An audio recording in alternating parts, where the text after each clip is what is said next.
Control. It's Wednesday, August 16th, 2023. Welcome to Kruse Control, the home of entertainment news. I'm your host, as always, Brian Kruse. Welcome back. Happy Hump Day. We're back again. Hopefully you can hear us, you can see us. We smell good, hopefully, for you. I don't know. All the bells and whistles are hopefully here for you tonight. So that's the feeling out there, at least that I'm trickling towards you. So trickle, trickle. Enjoy this Hump Day edition of Kruse Control. And joining me back, as always, is my lovely co-host, Miss Sabrina Vittori. Welcome back to the program, Sabrina. How you doing tonight? I'm great. How are you? Good. Happy Wednesday. Happy hump day. I was waiting for it. Happy Hump Day. Hi, GR. Oh, that's too many humps, but all the humps, some of the humps. Hey, GR, what's up? Welcome back. Good to see you. Hopefully we sound look good to you tonight. Well, hopefully I look good. I'm trying. You know, that's how it goes. Help us out in the chat if something's going awry so that we can fix it. Seems weird. Let us know. But happy Wednesday, Sabrina. Thank you for being here as always. We're having some fun today on this special edition of Hump Day. And it wouldn't be a Hump Day, Sabrina, unless we had our dynamic duo back here today. And I'm going to introduce the first person here. You know him, you love him. He comes from the sea. He's a mammal, and he's also very happy. And he's going to smile at you and give you a thumbs up and say, hey, man, I love you. Mike Casey. Welcome back to the program, Mike Casey. How you doing tonight? Hey, man, I love you.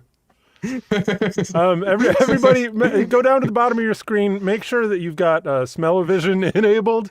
If you can't see that button, then shoot an email to the YouTube moderators to let them know that you're having an error, because it's going to smell great tonight, as guaranteed by your host and producer, the Krusester.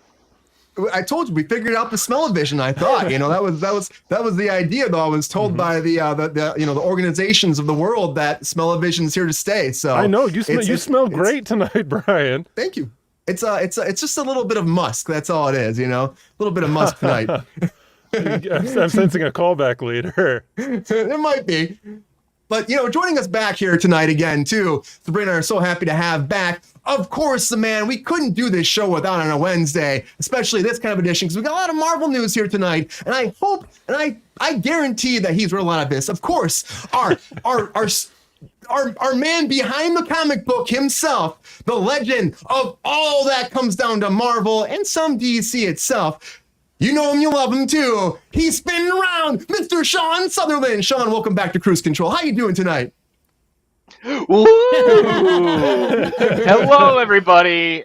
So excited to be here. If it's Hump Day, I got to be on Kruse Control. Super excited to talk with you all and be here and talk through all the Marvel news, all the other pop culture news that we have. Just happy to be here and excited to have the show. Yeah, I'm so happy to have you back here on this Hump Day edition. But how many times I say, if it was a drinking day, we'd definitely be drinking every time we say Hump Day. I mean, it would just be a thing, right? It would have to be, but not tonight. Well, maybe we are anyways, but not excessively drinking. Not excessively. It's only a Wednesday here, and there's still a strike, so none of us maybe aren't working yet, and a lot of us are watching right there, maybe aren't. But hopefully, there's some good news on the horizon for that too. Fingers crossed. But I still feel like there's a pit of doom still taking over. But hey, Ryan, good to see you, man. Good to see you. Welcome back to Kruse Control. I know, a pit of doom. But yeah, happy hump to everybody. And even though there is a strike, of course, there's still happening. Stuff's still going down in Hollywood. And of course, there is some breaking news. Let's get it.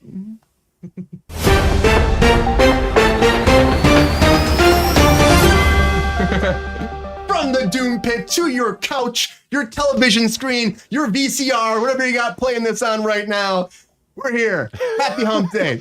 And the very first thing that I want to dive right into is a little bit about the WGA and the SAG-AFTRA strike. And the very first thing really comes down to SAG-AFTRA, because SAG-AFTRA has been allowing these interim agreements, which we talked about in the program before, interim agreements that independent projects actually still continue to shoot during the whole strike process. And now WGA reached out to SAG-AFTRA and like, hey, this is a great thing. We get it. You're trying to, incorporate work back to your people, to somebody's crew.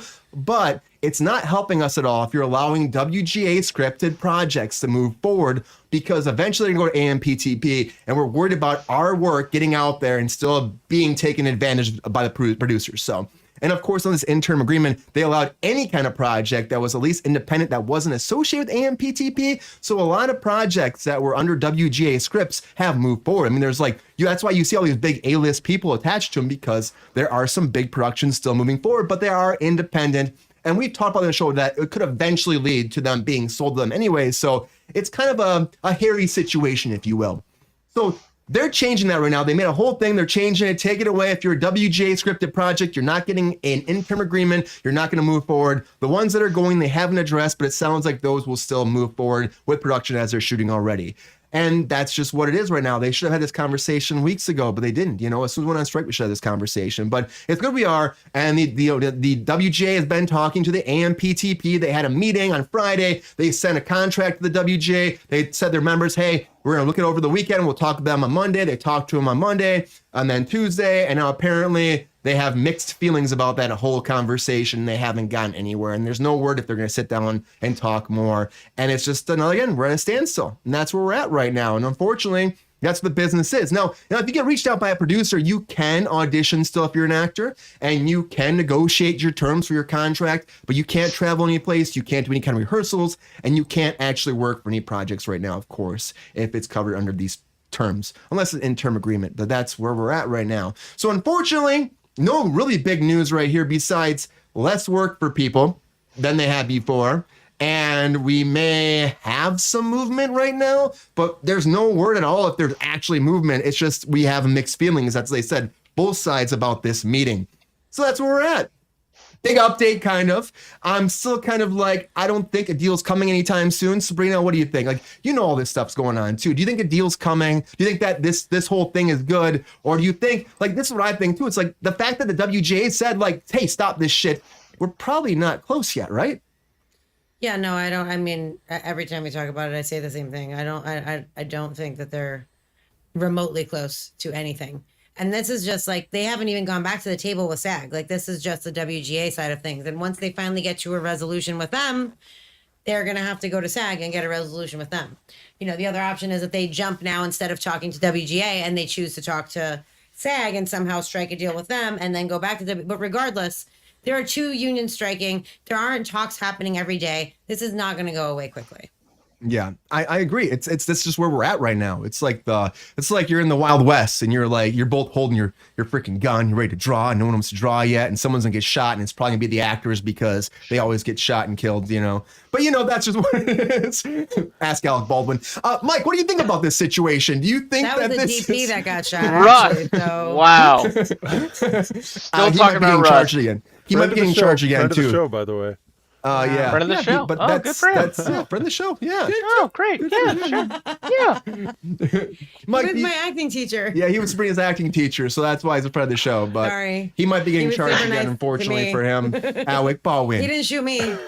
Didn't shoot Sabrina? So we've got the writers and the directors guilds. The other side, do we refer to them as the studios, who are the The writers, the directors struck a deal. It's the SAG and the writers. And the SAG and the writers.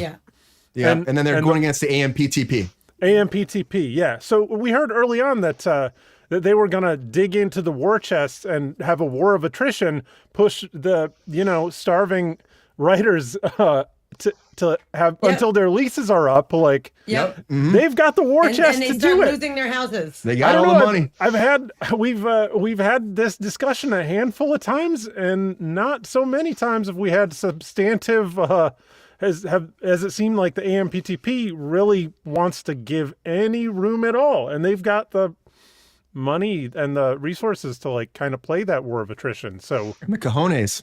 Yeah, it's just going to continue to get uglier as far as I see it. Unfortunately, I know. I don't know what's the future of this gonna be like. I mean, because obviously both sides are going to have to give at some point because people need jobs, people need people making art so that wealthy people can profit off of it, obviously.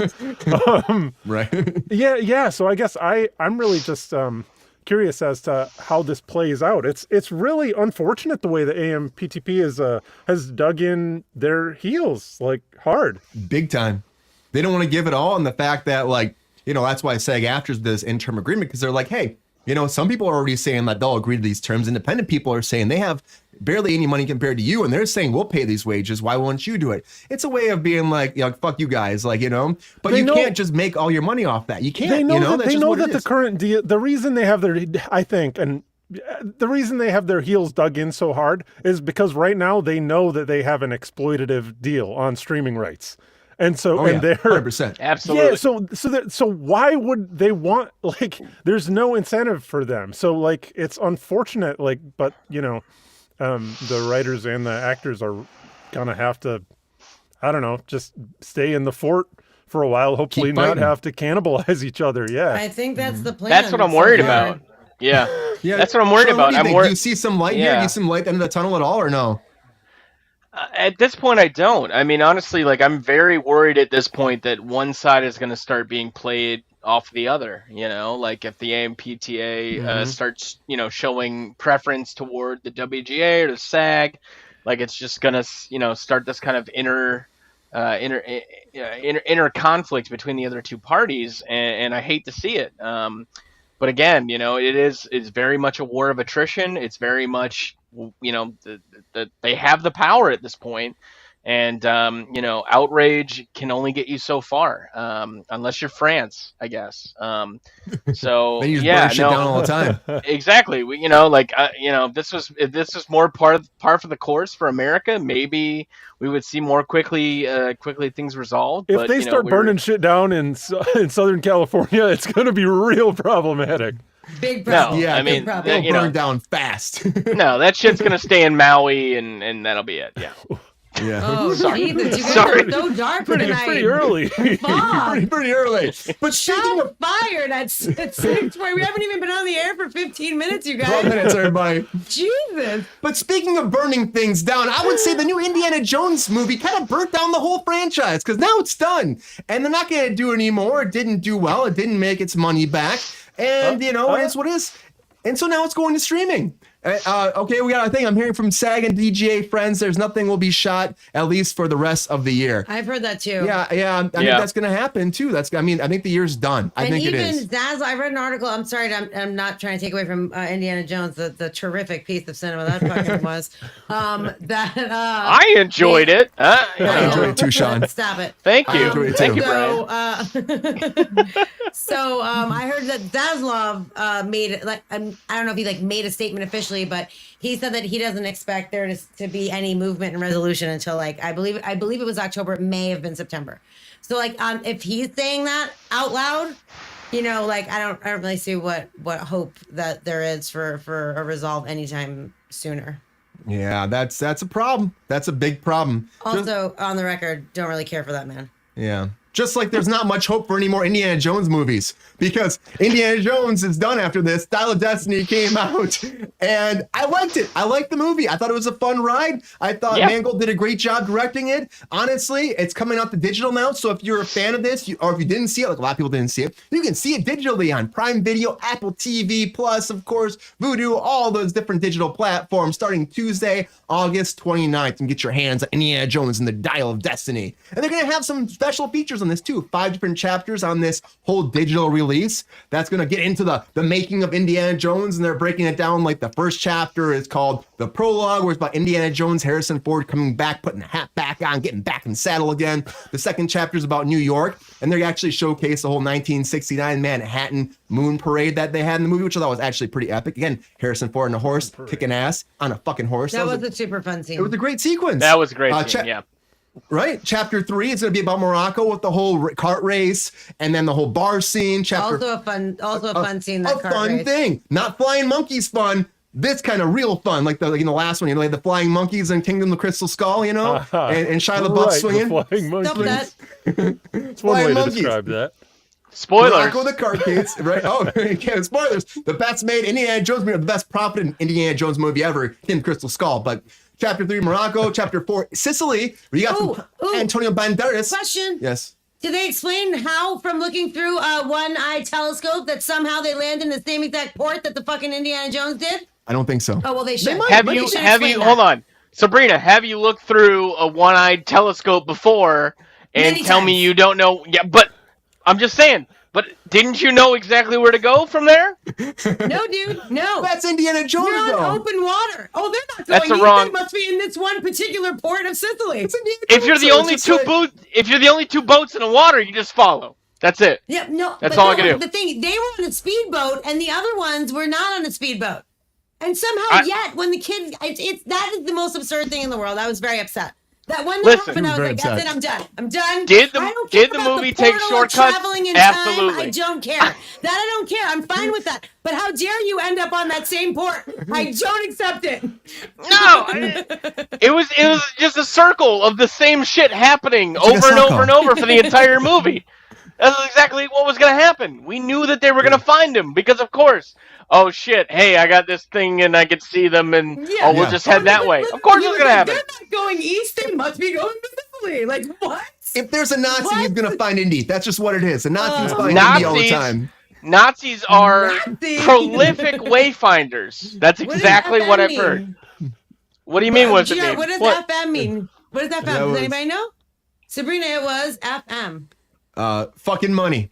It was. Yeah, fucking there you money. go. Gee, It was you're fucking so money, good GR. With the I don't think that's what he initials meant. I and don't think that's stuff. what he meant. But that's what I'm Maybe saying. it does Fucking mean money. that. He's gonna tell us in a second. But they're also doing like the Sicily for Free chapter money? 4 with the whole boat thing, the deep diving with the franchise, getting the treasure, and then the 5th is like the whole wrap up of the finale and how Harrison Ford's done Fucking moronic. playing the role. So it has all this digital release stuff too. But it's a Fucking magic. fucking magic. There you go. Yeah, Fucking magic. everybody I knows love that it. one. I like that too. Thank fucking you, magic. GR. But I think It was a a good fun show. movie. It was good. Yeah, I think It was a good. Honestly, Honestly, it was better than Crystal Skull. It was like was. felt like a good. Absolutely, hands down. It felt like an Indiana Jones High bar. movie. Like what? It What did. else were you looking for? You know, I was like looking for them not Yeah. like. Look, if I can suspend the disbelief in my brain or suspension of disbelief, what if I could do that enough? I know I didn't word that properly, but you know what I mean. If I could do that enough to say it's totally cool that they went back in fucking time, I think that I have the right to say that you cannot look through this thing, which I wish I knew the proper name of it, and be like, oh, they're not going east. We Periscope. must find it." Telescope. Thank you. Oh, Thank you. Periscope. It's called a Not a spyglass. telescope. I thought you Spyglass. I thought you were a Mike got pirate it. telescope. Mike got it. It's a pirate it's a fucking telescope spyglass. expert. Yeah. It's a spyglass. That's a I did monocle. not This is a just Google it. monocle. You did. I didn't just Google pirate no, he's telescope. Mike did not. That's a fact check. I by Mike looked- Casey. That's what that is. I googled pirate I- telescope. That's a spyglass. called- Yeah, that's That's right. Fact checking always happening on Kruse Control. Just say it, put it out there. We fucking double, triple, and quadruple check that shit right now. I was fine with So, all the ridiculous sometimes. shit that was going on, honestly. But that when they just showed up, he's like sitting there while the kid gets the ice cream on the same port with the slower boat. I just was like, you can't do this to me. This is so ridiculous. Like that was a bridge too far. They traveled back in time, and I had zero problem with that. Well, then But that's No, hold just on. absurd. Did you have more of a problem with that, or did you have the problem with a young Indiana Jones sounding like an 80-year-old man? Because No, that see, was that- that was one issue I had. His body walk was tough too. It was a really tough thing to accept that knew that was- 30 but he plus year old man was supposed to sound like an 80-year-old grandpa. He was doing the whisper acting too. He was like, "Oh, I'm Indiana Jones." Like, I mean, I knew they were de-aging him. I knew that's what it was going to be. The de-aging looked so good that though. bothered me less. No, it's fine. Like, it was just, I was just like, there's no way this mother hit the same exact port, like the same town. Like, it's no. And if you could have just fixed that one thing, I would have been way more on board, honestly. Phoebe Waller-Bridge is amazing. I think Harrison Ford, and also he didn't use that whip enough. Okay, you're No. fucking Whip it Indiana real Jones. good. No, we I wanna definitely see the didn't get enough whip. more. Yeah, need the I whip, agree. man.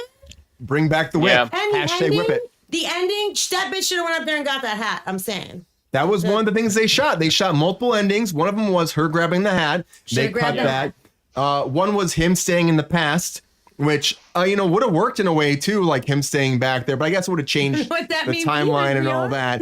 And then this one was him just grabbing it. That's what they did multiple reshoots. They were very. I guess the original ending was her just grabbing the hat, and people freaked out during the actual like screenings of it. The pre-screenings where they're actually trying to get people's perspective before it releases. So, yeah.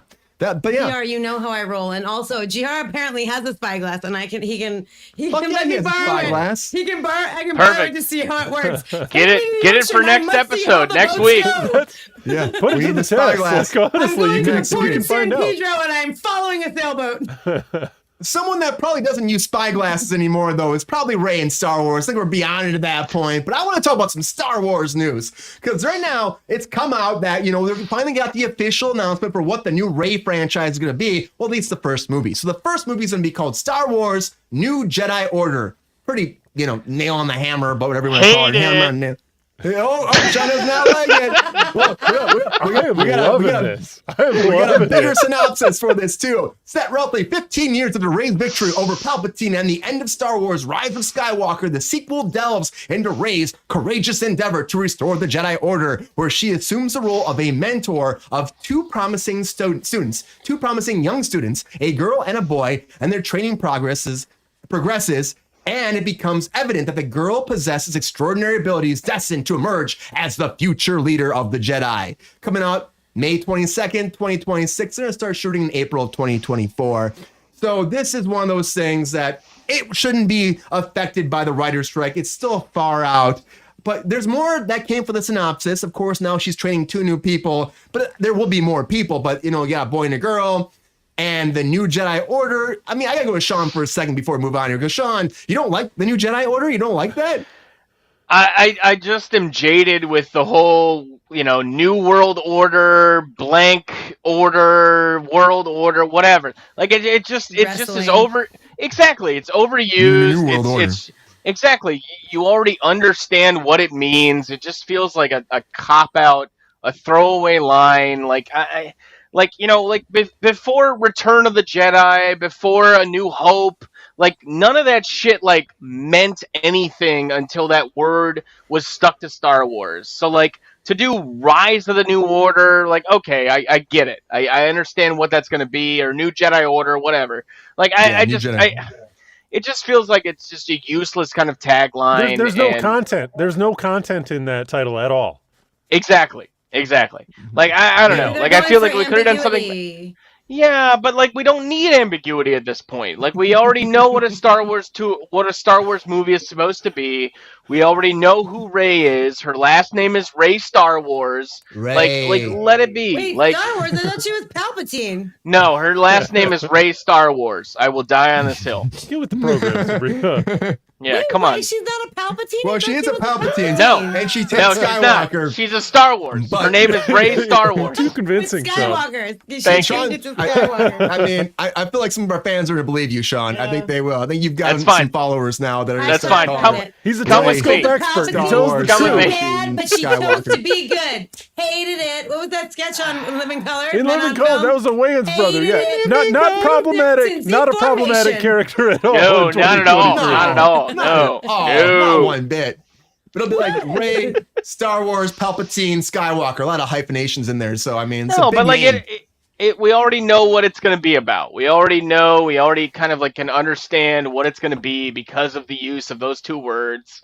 And I just feel like we could do something else. We could do something, what the fuck was Clone Wars before Clone Wars? I just want something else that has ambiguity, that has kind of a way to kind of tease out the rest of the world, the rest of the series, and this is just not it.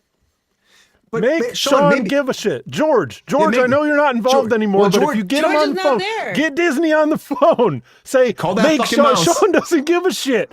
Make John Sean give a Favreau. shit. Yeah. That's all You're you have losing to do. your core audience, Disney. Seriously. We need What more the fuck? Rogue One shit. We need more Rogue One shit. Well, that's why we're getting an True. Ahsoka series, which is starting in a couple weeks right now, releasing 2 episodes on the release date. And we've got the latest trailer that just came out for Ahsoka. Maybe this will tickle Sean's pickle. I don't know. But No, just go with it. Just go with it, Sabrina. Just go with it. So there's an Ahsoka series coming, and they had the new trailer came out. We got Hayden Christensen actually doing voiceover, which is confirming in a lot of ways that he is a part of this project. Now, the Hollywood Reporter said months back that he was probably going to be involved, and they talked about maybe he would be a flashback scene with a young Ahsoka and an Anakin Skywalker, or maybe he would be a Jedi Knight or a Force Ghost that would come in. Maybe it'd be something like that. But with this voiceover, which he says in this, he says, "In this war, you'll face more than just droids. As your master, it is my responsibility to prepare you. Don't be afraid. You can do this, Ahsoka," which makes it kind of seem like maybe he's going to be a flashback scene, which would make really sense for this because you're getting the whole Ahsoka series. We need to dive into her past so people know who she is, where she came from. He was a huge part of her backstory. Of course, in the Clone Wars, he was a big part of that. But, he's her Jedi Master. So it only makes sense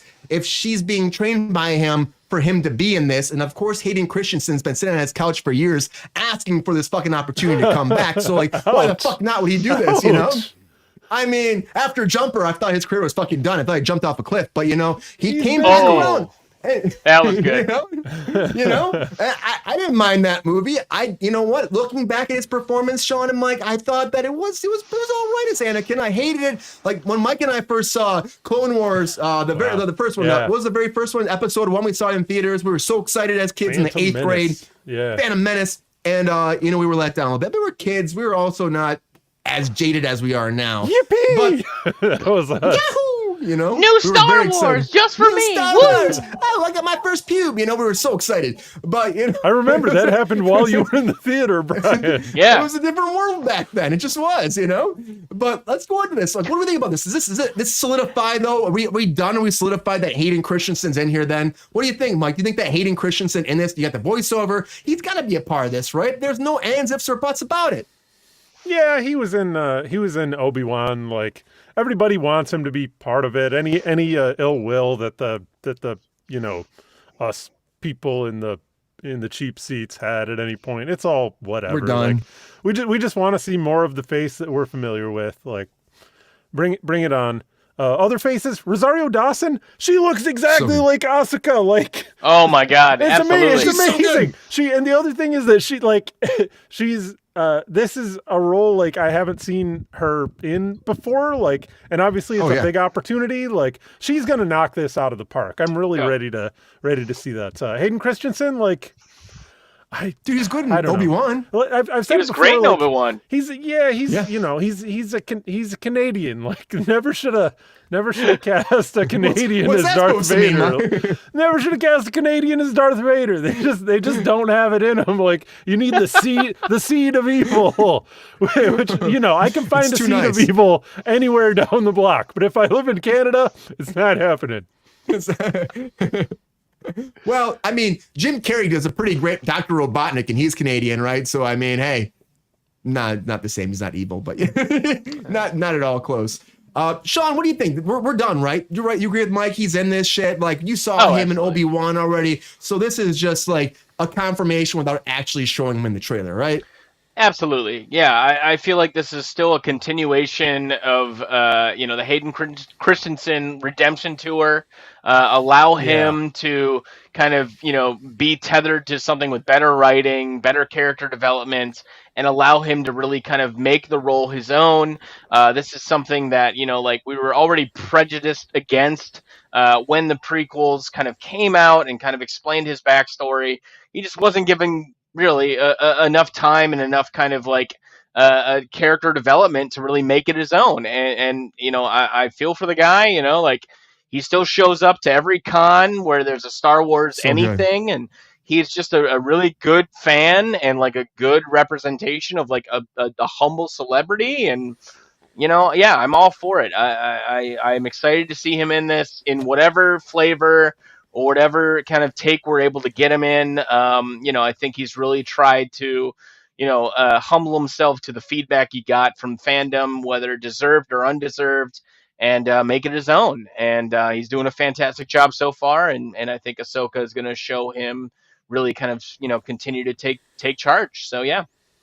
I really hope he's in it more than he was in Obi-Wan too. Because Obi-Wan, they had that one flashback scene of him training with Obi-Wan, which was cool. And then they had him as Vader, which was, I will still say was like a fucking great fight scene. It was like everything was leading up for that. It was amazing. It was really good to see. Oh yeah. Yeah. And the way he played it when the mask broke, you know what I mean? It was like the mix between his voice and the AI version of, I mean, really, it's the AI version of James Earl Jones. That's what it is, because Disney stand his old voice, and now they can make him be Darth Vader forever now. So that's the thing that happened. So it was, and you can't even tell. You can't tell, and that's where the world's going. The AI stuff, you had no idea if you're watching that was AI, but it was AI based off him saying stuff. But that was such a cool thing.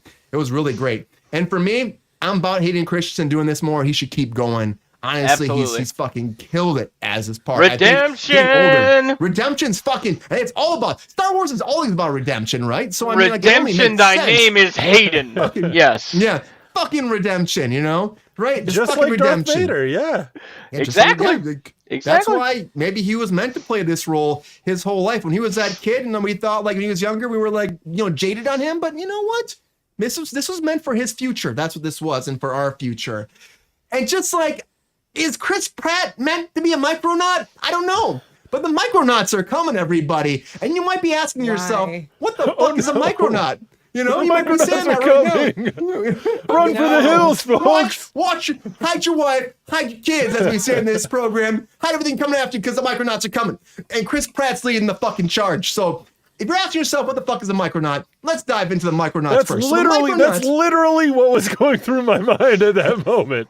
Right away, right, Mike? The Micronauts originate from the Microverse, Mike, which is maybe your world. I don't know. Is that your home world? The Microverse? Is that what kind of crack is that, Brian? It's a microscopic universe full of strange planets. Microverse, got it. Microverse. Okay. Mike. Yeah. I'm slow, Mike, got it. The Microverse. Not you, Mike. It's a micro. But it's a microscopic universe full of strange planets like the human-inhabited homeworld, which will probably be what this is all about, is homeworld, which is made up of diverse spherical habitats that are linked together in the fashion of a molecular chain. And we're already getting fucking deep in here. Habitats. Fucking selling Mike right now. But the original team comes together to respond to a threat by Baron Karza, the former bearded and balding academic turned murderous immortal black armored creator of the or he's a dictator. He's a dictator apparently. That comes together, tries to take down the Micronauts. Now what he's doing it at homeworld, he dominates homeworld, and then he creates body banks or life-extending brain transplants performing the rich, and then the inhuman genetic alterations happen to the poor. So that's the world of the Micronauts. Now, apparently this came to be in Japan in 1974, based off a figurine, of course, kind of like Transformers. The company Mego actually brought to the United States. They went bankrupt, but they had comic books between the time there. It ran from January 1979 to August 1984, included 59 sessions and 2 annuals. And then Mego went bankrupt, and when that happened, Hasbro bought it. There it is. There it is. Remember that. And then Transformers came out, and when that was such a big hit, they said, oh, fuck, Hasbro works with Transformers with Paramount. Let's make a Micronauts. So they started developing this. They had a release date set for June 4th, 2021, but then Paramount scrapped the whole thing, and it dropped it from the schedule, and then it sat for a while, and they said, oh, let's pick it up again. And they got the actual director from How to Train Your Dragon, Dean DeLoes, came in to write and direct it, and then it fell apart again, but now they have Chris Pratt attached to it, probably because they're rebooting the actual Transformers right now. So by bringing Chris Pratt in, and then they actually have Dean come in to actually direct and write this still, so together maybe they're hoping to have the greatest combination for the Micronauts to actually be relevant. And this is like one of the nerdiest things I think we've talked about on this show. But the Micronauts are coming, and it's a crazy story because it's been happening for ever trying to make this project. I mean, Transformers 1 was a long fucking time ago. I mean, Shia LaBeouf's going, no, a long fucking time ago. And now we might be saying, yes, the Micronauts. Whoa. So that's where we're at. Sabrina, are you sold the Micronauts? I think everybody's got a hot take on this shit. I can't wait. This is serious. I can't fucking wait. Sabrina, tell us about the Micronauts. Are you sold? Are you excited? Are you stoked? Or should have left it back at Transformers 1, let it die like a motherfucker? Oh, God. I mean, I think that new beastie Transformer movie Beast can Wars. fuck itself. Hot garbage. So no, I'm not excited about another transforming robot movie. I don't really. I'm not familiar with Micronauts, to be fair. I see a big breakdown. Who is a fan? I know, but I'm not familiar with it. So like maybe there are people like this is near and dear to their heart, and they're like, oh yes, that's not me. Okay, to be clear, not me. However, I do love me some Chris Pratt. So I don't know, Chris Pratt in a sci-fi sitch, like I'm not super opposed to it. However, if you pitch to me, boo. I heard him. Did you just say to me he said boo? I'm well That aware. was for the audience. He said sure boo, they Sabrina. heard him too. Sean just said The boo. Kruse thumb. I think they heard him too. But thank you for that. Now, in that being said, like if someone like reading the description of Micronauts before I read anything about anything else, I was like, this seems like a steaming hot pile of garbage. As Brian referred to the new fantastic, what's it called? Beast, Rise of the Beast. Rise of the Beast. Yeah, dumb. So I feel like this is, kind of the same situation. I think that Rise. because it's a toy and it's Hasbro, they're trying to jump on the Mattel Barbie train, and it's just gonna be a whole bunch of toy shit, dumb fucking shit that's just gonna be popping up all over the fucking place because of the success of Barbie, which is completely warranted. The movie was it has nothing to do.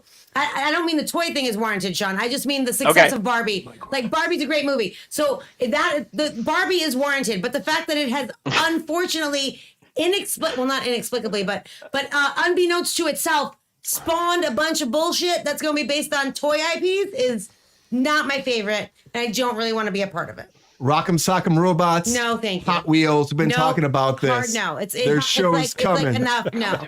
Yeah, He-Man, like all of the things. He-Man is probably the most interesting, at least because it was a cartoon at one point that like had a lot. You know what I mean? Like I want me some He-Man. How are you just gonna just pick up a fucking toy from 1974 and be like, let's make a movie? It's like no. Stretch fuck you, Armstrong, no. here we come. Yeah. I'm waiting for it. That would be much I more think we've all been interesting. waiting, That would be much for more We're it. waiting for that shit right now. Let's make it happen. It'll make more money than the Flash. Sean. Yeah, Sean, Sabrina, is he looking a little desperate over there? How did I know you were going to go to me? Thank God. Sean, is this Listen. like a fucking money grab off toys or what? What do you think? Do you agree with Sabrina? Are you excited about Micronauts? Do you even know the Micronauts? Let's find out. I don't know. There's a bunch of toys in the background of my screen. What do you think? Of course it's a cash grab for toys. I have to give it up to the fantastic Randall Park who said this. It said, I feel like in general this industry is taking the wrong lessons. For example, Barbie is this massive blockbuster, and the idea is make more movies about toys. Oh, that's No! kind of what I said. Make more movies by and about women. And, like, that's exactly what is happening right now. Everyone thinks because it's about this IP of Barbie and whatever, yeah, we can just turn any kind of toy into this whole new franchise and make a movie, and it's going to be fucking great. It's not about the toy. And You think the Micronauts producers are out of touch, possibly, Sean? hard The to say. 1974 Japan toy? Hey, Hasbro is hungry for a hit. I can't think of a good Hasbro movie in the last couple decades. So what the fuck, right? Like, That's what they're called, Hasbros. Exactly, Hasbros. right? Has Like, been. no, it's just Hasbros. it's more of the misguided faith in this industry to give credence to the wrong ideas and the wrong takeaways from the success of the Barbie movie. Well said, So, Sean. thank you. That's my hot take for the night, and I'll see you guys later. All right, let's sign off. Everybody. Sean Sutherland, everybody. Sean Sutherland. All right. And I'll see you later. Okay, just kidding. Micronaut and telescope expert Sean and Sutherland. especially, I mean, come on, like, you're gonna put Chris Pratt, the Of course I'm a Chris everyman, Pratt. Here we boring go. fucking. Oh God, shit. I don't Fired. need him. Shots I fired. don't need him in all this shit. I don't want to see another Chris Pratt Get vehicle. back in the Raptor pen. I- Nobody wants you here. Exactly. You already fucking threw Mario off a hill. Like, what are we gonna do with enjoy this? him. He was okay as No. Mario. He was okay. He was Not standing okay. out. He was a good okay actor. as Mario. He is a good actor. Oh my God. He's a saying fine very actor. light okay. He's a fine actor, but he does not need to have all of these roles that are like geared toward nostalgia and like just IP-ness. Fine, I'll Say term that that. again, That's fine. please. IP-ness? Whatever. All I'm, Yes, everyone. I meant everyone say that again when I asked for it. I'm gonna fucking live this one. No, we're gonna get that on a shirt, Ryan, from last week. You liked receipts? Get ready for IP-ness. But no, like Get ready for it. Officially sold the, How about micro IP-ness? so Yeah, sold no. the official Kruse Control show. Potentially. I don't give a shit about Micronauts. I don't care what they Our do. micro penis. Or IP-ness. No, like it's just it's the wrong lessons. It's the wrong things being greenlit, and yeah, we're never gonna get wise until like enough people stop showing up to the box office, and It's true. that's just what we have to do. That's what it is. Mike, being a Mike, and you hear Very about well the said, Micronauts. Sean, by the way. I'm sorry. Very well Very well said. said. Thank you, Sabrina. But Thank you, Sabrina. Being an official Mike, though, Mike, how do you feel about the Micronauts? Are you mad about Sean trashing your people, or what? Sean's comments on the IP-ness of Micronauts are very apt. I thought his poll from Randall Park about the fact that the people that are funding these things are pulling the wrong things. Hold on, What just not to makes this interrupt good? you. Mike, you're amazing. Polar. But also, just to be clear, I said what Randall Park said in my own words. So, Truth, just saying, truth. we could also quote Sabrina. I'm just saying. 100%. Quote Sabrina. My Great. IP-ness is also very, Her very IP-ness. intellectual. But Mike, do not trust the pollers of the IP-ness. Don't do it. The what of the IP? The pollers of the The IP-ness. polars. Oh God, this has gone too Okay. far. Yeah. Polars I'm sorry. of the IP-ness. No, it's so good. It's gone We too could far. have just let it lie there. We could have let the IP-ness lay would there. We never. didn't have to We would get so much never. mileage It's not out of it. detachable. I think I'm going to change the episode to IP-ness. IP-ness. We're just going to grind this into the ground at the very Anyways. first instant. A beautiful flower sprouts out of the ground right in front of us, and we just drive it into the dirt immediately. We don't deserve anything good. Oh, don't say that.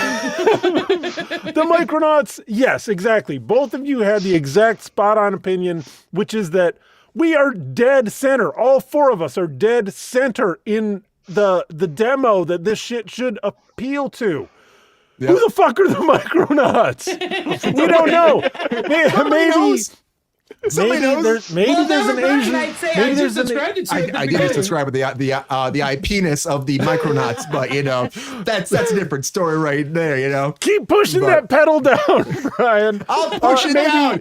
I'll push that IP-ness down, just like Andrew Garfield's gonna push down being Spider-Man. He can't stop, won't do it, can't do it, and he's gonna get in there and make that IP-ness of Spider-Man fucking God. strong and firm and ready to go, because he's coming back, maybe, because apparently a story came out that right before the writer's strike, right before they were gearing up about Secret Wars casting, and Andrew Garfield actually apparently sat down with Kevin Feige, and Kevin Feige addressed the whole Secret Wars freaking situation, because if you think about Secret Wars, anything about it, it's pretty much various Marvel heroes and villains that are taken by a cosmic entity known as the Beyonder, thrown on a planet, and deck it out. Like, they call it Battle World. So it's like all the heroes versus all the villains, and Spider-Man is a very big part of this. So there's been a rumor going around for a long time that Tobey Maguire might be the main person, because Hugh Jackman apparently has been saying that he wants to be a big part in this too. And in the comics, Wolverine is a big part of it. But apparently Kevin Feige talked to Andrew Garfield about being this, which makes sense. Like, why not bring all three of the Spider-Men in and do it all as one whole thing? It would be also cool if you're going to wrap up, as Deadpool seems to be doing, the whole Fox universe into the Marvel universe. This is the first time, the Sony fucking Spider-Man being on the screen with Wolverine. That never happened all that time. Plus with the new people like Tom Holland. It could be really freaking cool. And for me, when I hear this, it's like, that'd be awesome. And Tom Holland's said multiple things online being like, there's more story. I'd love to come back. Of course I'd love to come back. You're an actor with Spider-Man that got fucking screwed out being Spider-Man. You won't be Spider-Man again. So the idea is you bring them all back for Secret Wars. I think that'd be fucking dope. And, it's apparently everyone's talking about, all the scoopers are talking about it online. That's why I wanted to address it today, that Andrew Garfield had this meeting. Sabrina, do you think this means shit, or is it a cow just shitting in a field and no one saw it? I love what's happening right now. Okay, so I mean, I think Secret Wars is not slated to come out until 2027. So all of this is really conjecture at this point.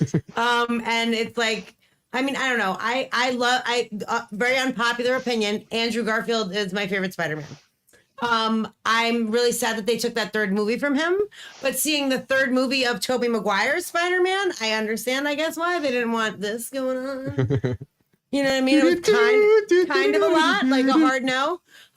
So I don't know, but I like the groundedness of Andrew Garfield and his performance as Spider-Man. I liked his Peter Parker, and I liked, like, when he was Spider-Man, I liked the comedy and like the levity that he brought to the role, which is very different. Tom Holland has a bit of that, and I do enjoy Tom Holland as well, and I enjoy Zendaya. Like I like the whole new squad. But for me, like, as everyone, knows, the suspension of disbelief for me is a little bit shaky. And I feel like Andrew Garfield brought the most amount of reality to it. And Sally Field, obviously, She's so fucking good. epic. Not that Marissa Tomei is not epic, and like in its own right. And of course, Sam Raimi, fucking, Tobey Maguire, like, I'm not hating on any of it, but I really enjoy his portrayal of Spider-Man. So I would love to see more of it, period. And if that comes in Secret Wars, I would love it. Like Brian said, I would love to have all three of them together again. Yeah. Like, I think that would be amazing. That was super fun, to watch the three of them together. And I feel like this time it would be even better because, like, now they kind of know each other or fought together, and like there's like some sort of a different sort of camaraderie that has come from that. And I think it would be fun to explore. But again, 2027, long like, ways away. In the middle of a strike, like, I'm not holding my breath. Yeah, and the thing is, like, they could have met and it's just like talk, and we're gonna talk more about the Secret Invasion, our next topic. But Sean, what do you think? Do you think that this makes sense, like with the whole Secret Invasion, or I should say the Secret Wars storyline? Do you think it makes sense that you bring these characters back? Would you want to see them together again? Like, what do you think? Or do you think this noise again, like bad noise? Oh yeah, Secret Wars. Reference. There it is. Listen, so I'm a big fan of counter continuity. Anything that has to do with creating a new universe, or taking characters out of what's expected and giving them a new way of doing things. And I thought one of the stronger Spider-Man performances in No Way Home was Andrew Garfield. 100%. So good. I feel like every time he was in a scene or every time he was given a chance to play his version of Peter Parker, it resonated with me. I believed him. I felt like I wanted more. And so, Absolutely, I would love to see him come back in something like a Secret Wars. Give him a third movie, please. Yes. Having looked at and read some of the back matter as to why Tom Holland was kind of brought in to revamp a Spider-Man, and what happened with Andrew Garfield, I understand that Kevin Feige was very against a more emotional Peter Parker, a more emotional actor like Andrew Garfield did, because there was a lot of trauma in his two Spider-Man movies that Tobey Maguire just didn't have to do. And Andrew Garfield fucking shows up and does a hell of a job. So yes, I would be very happy to see him show up in something like Secret Wars.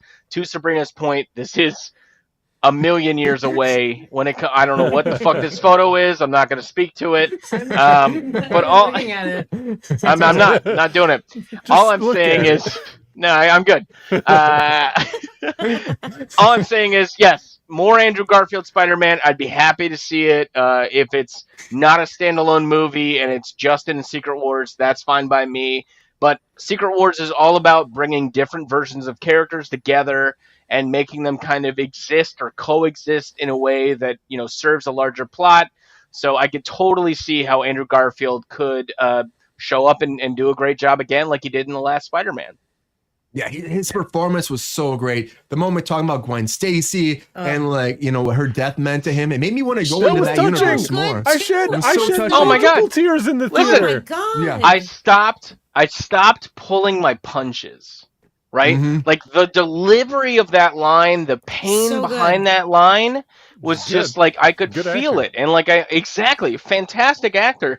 And he did such a good job in that. And he was just the studio fucked him. The studio fucked him. The script fucked him. Whatever you want to say. The second movie too fucked him quite a bit. He's so underrated Absolutely. as an actor in general. Yes. Like in general, Yes. he's an underrated fucking actor.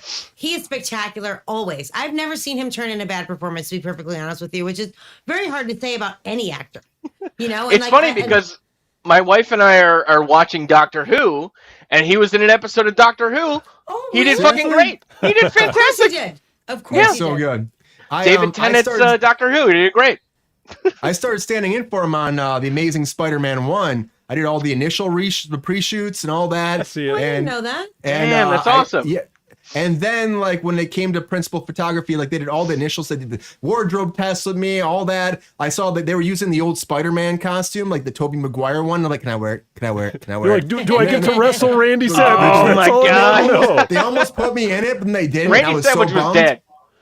And Bone cutter. Her. But then some producer took the role from me. The producer's kid took it, so I ended up being like taken off the project, which really bummed me because I was so. You got to fucking wear excited. the Ant-Man suit, though. I I mean, didn't wear that's the pretty Ant-Man fucking cool. costume, but I would That's never pretty be able to fucking be cool, Brian. Spider-Man No one, too, I'm just no one can saying. take that away from you, Brian. They can't do it. They Sidebar, can't though. stop, won't stop. Sean, whenever you agree with me with this type of comic book shit, it validates my life as a human, and I appreciate you. It makes me so happy. I'm like a giddy little kid whenever you're like, yes. And I'm like, oh. I'm glad I can do that for you, Sabrina. Thank I'm very you. happy. I need it. I really do need it every once in a while. Mike, are you gonna share this whole lovey feeling right now, or what? What do you think about this? Do you think this is real? This is true? Do you believe Andrew Garfield's coming back, or do you hate him as Spider-Man? And you're like, why the fuck would he come back? Yeah, Brian, this is not just a hot take to make your show spicy. Both of these guys are completely wrong. Andrew Garfield is trash.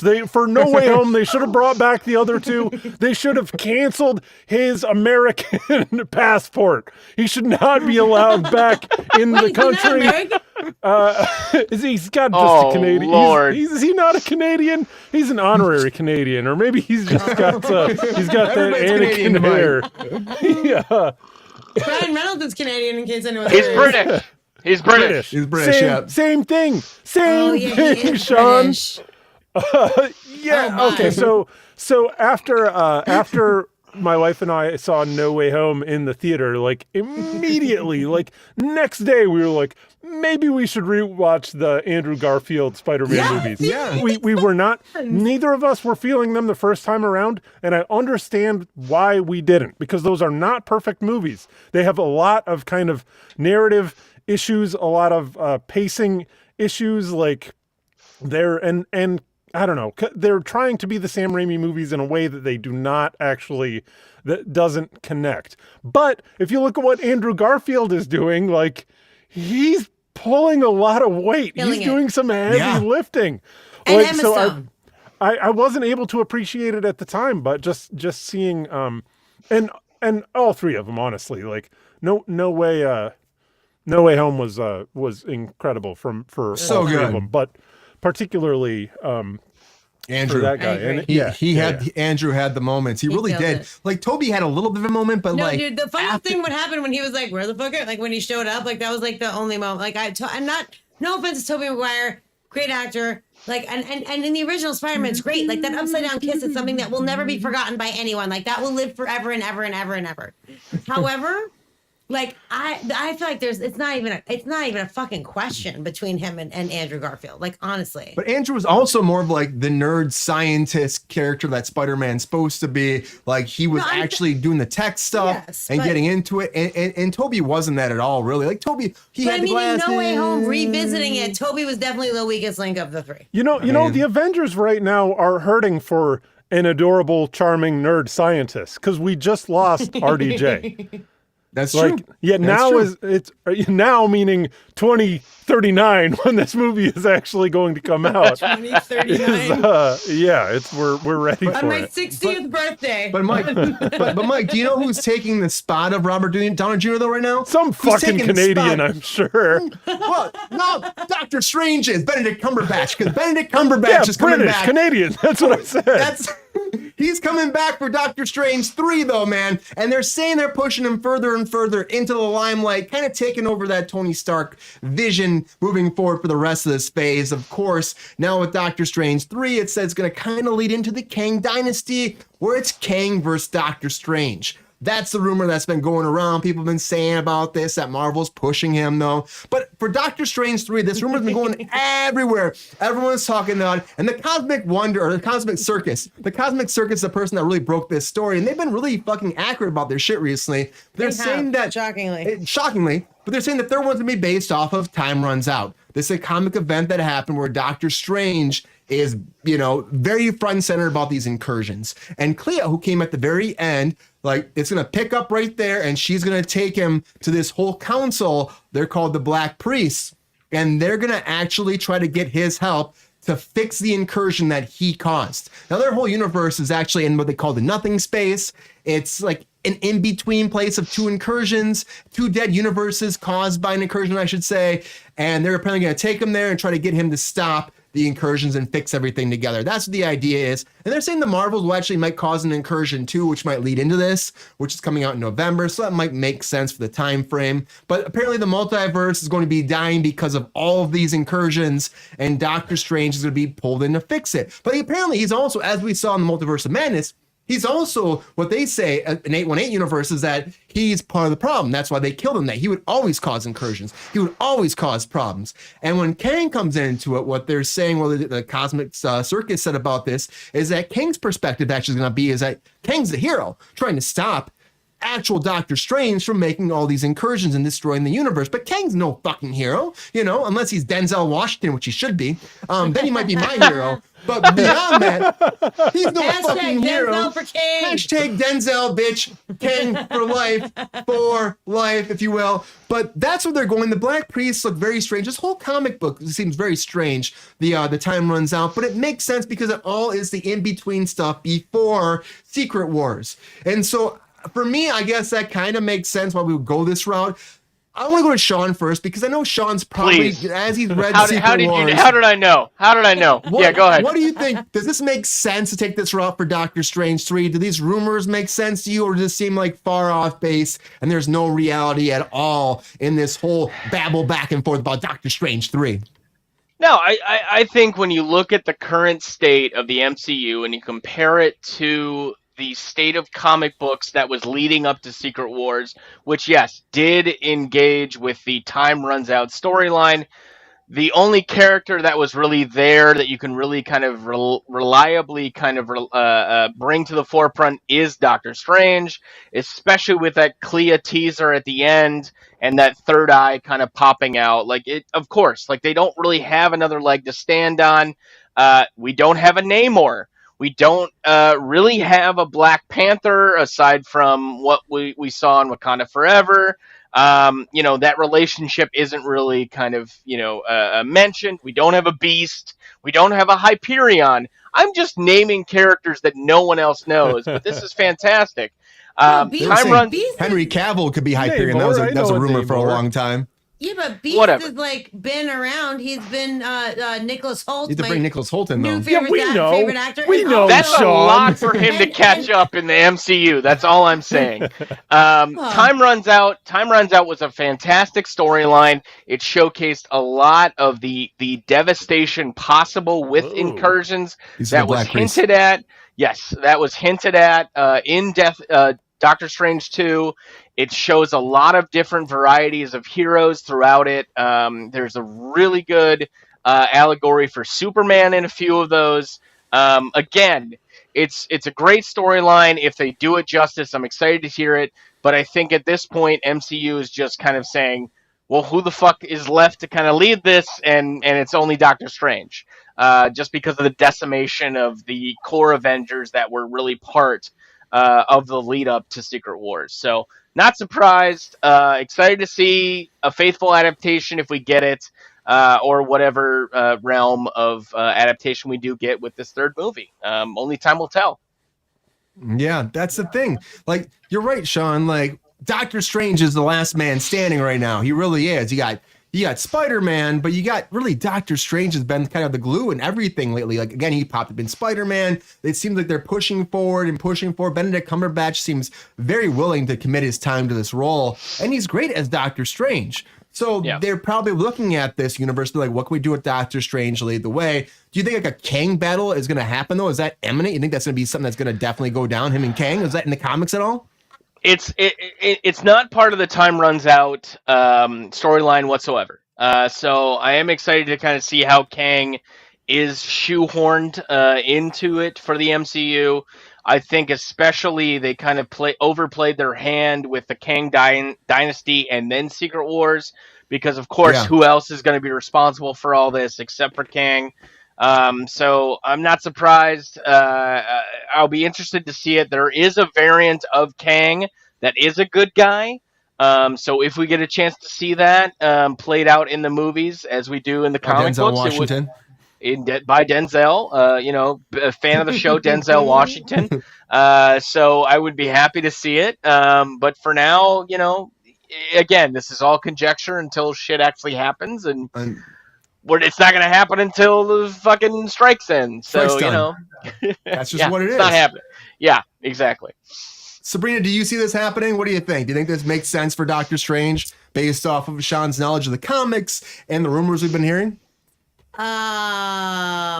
I'm sorry, what was your question specifically? Do you think this makes sense that Doctor Strange would be doing this whole multiversal thing with the incursions and being a big figure to try to take on and fix the multiverse before Kang comes incursions, there's multiple versions of Kang incursions, there's animated incursions of it all, incursions, the worlds are colliding, there's incursions, Sabrina. Incursions. The incursions are having incursion problems. Like, is that not clear enough for you?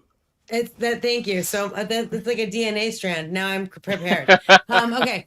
So first and foremost, I agree with what Sean said. Also, though, there is like this, like the in the multiverse of madness, there are a lot of clues to this, like in a way. And before I go into that, I just would like to say out loud that the third eye is really not for me. I don't like seeing it, and I don't like looking at it, and I hope there's a way that I don't have to watch a whole movie with him and that eye on his head, because I really don't want to. You are going to have to. I don't it's kind of movie. no. Give it to her. I don't like it. Or maybe they can do it better, because what it looks like now is very unfortunate. I think it's happening. We saw the multiverse of madness with Jake Slonecki. Shout out, Jake. Miss you. Friend of the show. Woo! And his lovely wife. So basically my point is, in the multiverse of madness, Fantastic Four leader person who was played by James Krasinski, Mr. Fantastic, right? Mr. Fantastic? Mm-hmm. John Krasinski, yeah. I said both those things. So yes, he allow Brian to correct you, Sabrina. on the things I said. Also, thank you for this. Really, I'll get back to that. The picture of Charlize Theron right there does not look anything like those black priests that you showed with gold heads and one eye. Oh my God! Just no. to be clear. No, she's not a black priest. She's yes. They say she is. They say she is. That she's going to be. All right. Well, she's recruiting them. Cleo, call me now. The Cosmic Circus is the same thing. Oh, you're pre-reading. Call me now, my crack smoke. That bitch got sued hardcore. Yeah, she did. Okay, so it's gonna take it, dial it back. I started 19 thoughts. That's like straight up my ADD coming out. Okay, so say they, I don't know who they are, but they say that Charlize Theron is part of the black priests. She's coming to get him, to bring him back, because he is, in another timeline, actually the leader of the black priests. And they're like, we need you to do this thing that you're supposed to do to save the multiverse or the universe or their world or some world. Multiverse. That part I'm a little sketchy on. But Mr. Fantastic also said that he was a huge threat. He had that whole fight with like the new Doctor Strange in another universe, who was that guy who was a student. I wish I knew the actor's name. I feel horrible for not knowing it. And they had that huge fight in the Multiverse of Madness. So there was that moment as well that called to that. And then there was a third. When he saw himself like in that dilapidated place where he was the only person like basically on that planet. The incursion world, yeah. He said, incursion. I wasn't able to defeat him. And we don't know who him is. I think a lot of us assume that it's Kang that he wasn't able to defeat. Maybe it was himself he wasn't able to defeat. Maybe it was Kang. I don't know. It was Denzel. So like there is that. Your eye penis is killing me, Brian. Keep That's your what eye she penis said. out of my conversation. That's what she said. And there goes the 5-year-old. So I'm feeling like, oh, I don't know. I don't know. I'm excited for the prospects, I guess. I love Benedict Cumberbatch. I think he does a great job. This multiverse really just keeps getting more and more confusing, to be perfectly honest. And I wish that it were like a little bit more tightly bound, but you know, it does open up for a world of possibilities. And if there's a mistake or something that people don't like, they can fix it. So I don't know. And it's very far away, again, to Sean's point. So, I mean, fingers crossed they're not going to fuck it up, honestly. That's the goal. Hopefully they don't, but they've already fucked up a lot of their TV shows, hence why they're saying they're changing it. I mean, Bob Iger said they're going to be doing less TV shows, less of this Marvel stuff. Wow. It just came out something today Secret too, being Invasion like, was a fucking great it was success. a fucking shit show. I mean, Mike loved it, but that's the only person that loved it. So Mike, I you mean, loved it? No, he didn't. He didn't like it. And Mike didn't watch that shit. Mike, what do you think My about bad. this Doctor Strange world? Do you think that these scoopers, these poopers, these people have any kind of inside information, or do you think, again, we're in the middle of a strike, so people are just trying to create some buzz and have some fun along the way? I think anybody that's just saying words to create content on the internet without having serious input that they really boy. put their heart and what was that, Sean? Nothing. What kind of Nothing. bullshit was that? You ready Nothing. to fight? We're 1,000 miles apart, Sean. Are you ready to go?